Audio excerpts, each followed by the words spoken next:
Segundo Nieweiser, a cápsula adesiva seria uma periartrite do ombro, isso em 1945.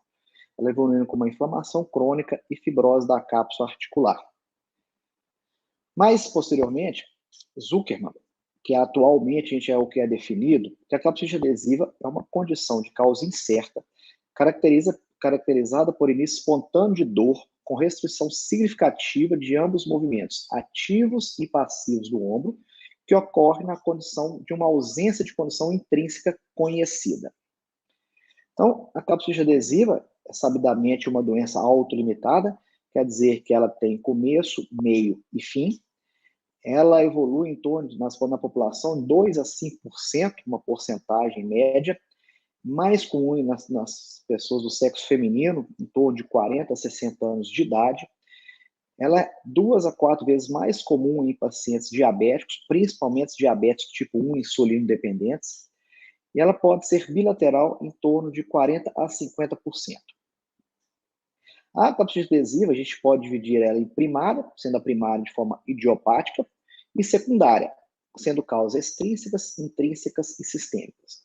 As causas extrínsecas principais são lesões do membro superior, como fraturas do punho, fraturas da mão, doenças do sistema nervoso central, do sistema nervoso periférico, como pacientes com AVC, pacientes convulsionados, pacientes com lesões de coluna cervical, doenças cardíacas, doenças pulmonares. Como fatores intrínsecos, principalmente, as lesões do próprio ombro do paciente, como as tendinites, as bursites e as artroses acromioclaviculares. E de forma sistêmicas, o diabetes, como dito anteriormente, e as doenças da tireoide.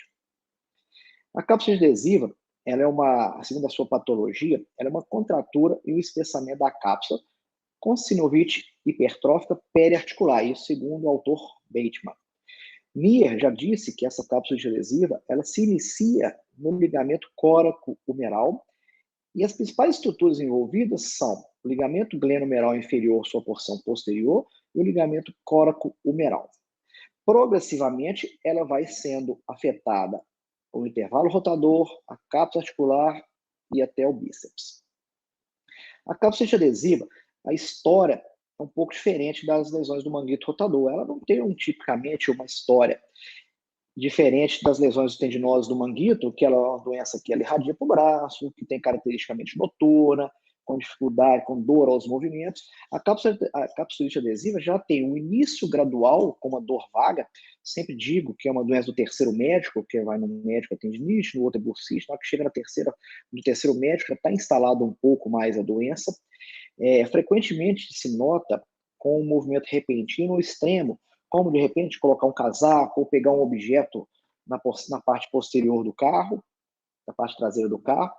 Ela pode se apresentar com uma irradiação para o braço, com espasmo na região escapular, na região de trapézio e até em região cervical.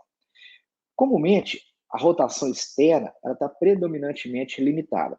Então, alguns autores relatam que a primeira movimento que a gente perde é a rotação externa, alguns, rotação interna. Na literatura mais atual, que mostra, sim, que a rotação externa é principalmente a primeira a ser perdida, porém o paciente nota-se principalmente na rotação interna. Mulheres ao abotoar sutiã, mas a rotação externa é o primeiro movimento que se é perdido. A cápsula adesiva, ela tem algumas fases. Alguns autores relatam 3 fases, outros 4 fases. Então eu coloquei aqui 4 fases. A fase inicial, que é o pré-congelamento, onde o paciente tem uma dor moderada, pouca redução dos movimentos, que dura em torno de 3 meses. Na histologia, que a gente vai ver mais para frente, é uma sinovite hipertrófica com hipervascularização e um tecido capsular normal. A segunda fase, que é a fase de congelamento, a dor se inicia mais forte e começa a ter um pouco de redução dos movimentos, com uma duração em torno de 3 a 9 meses. A doença, como eu disse, ela é autolimitada, ela dura em torno de 1 ano e meio a 2 anos para a sua resolução. A terceira fase, que é a fase de rigidez ou de congelado, a fase propriamente dita de congelada, a dor pode estar presente, mas vai estar menor do que nas outras fases, mas a principal queixa do paciente é a rigidez. Claramente, quando se pergunta ao paciente qual a sua principal queixa, a dor ou a restrição do movimento, o paciente é bem claro em relação a isso, ele relata a restrição do movimento. Também a duração em torno de 10 a 14 meses, e a fase de descongelamento, que é quando ela já vai melhorando essa dor, já tem pouca dor, e vai regredindo a perda dos movimentos. Então, como eu disse, a duração em torno de 2 anos. Segundo a ISACOS, o Comitê de Membro Superior, a cápsula adesiva ela evolui com uma limitação global dos movimentos, sendo a flexão anterior menor que 100 graus, a rotação externa menor que 10 graus e a rotação interna menor do que a posição de L5, como mostrado nessa paciente. A capsulite adesiva, em seu exame clínico, não é um exame clínico onde tem inchaços, edemas na região, mas é a inspeção de ela normal, exceto uma alteração da discinesia, uma alteração do ombro, o ombro fica um pouco desbalanceado em relação ao outro. O paciente pode queixar dor, palpação na região mais anterior, em cima do intervalo dos rotadores. A amplitude de movimento na fase inicial ela não está restrita, ou está pouco restrita. Os testes de impacto, testes de SLEP, frequentemente são positivos pelo próprio quadro de dor do paciente. A gente não nota nessa fase inicial nenhum inchaço, nenhum edema. Uma outra fase, onde a fase já começa a ter um pouco de restrição de movimento, uma observação que eu faço, o paciente sente um calombo, sente algum aumento de volume na região, principalmente na região do deltoide. Aqui, só para mostrar, exemplificar, uma paciente com uma restrição dos movimentos, principalmente aqui nessa fase inicial, o lado direito, a rotação interna. Na segunda imagem, a limitação da rotação externa à direita. E na terceira imagem, uma limitação da flexão anterior, da elevação, menos que 100 graus.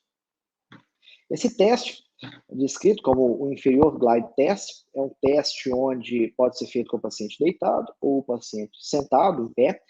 A gente está testando, as principais estruturas são os ligamentos coracomeral e o ligamento glenomeral inferior, onde o braço é levemente abduzido, em torno de 40 graus, o examinador segura o cotovelo e faz o suave deslocamento inferior, com o movimento de empurrar e puxar o ombro. Então, a gente nota que tem uma restrição no movimento, como se fosse no joelho, um LACMA, parada dura, onde o paciente sente um pouco onde a gente nota que tem uma restrição. Ele é 100% sensibilidade para a capsulite adesiva.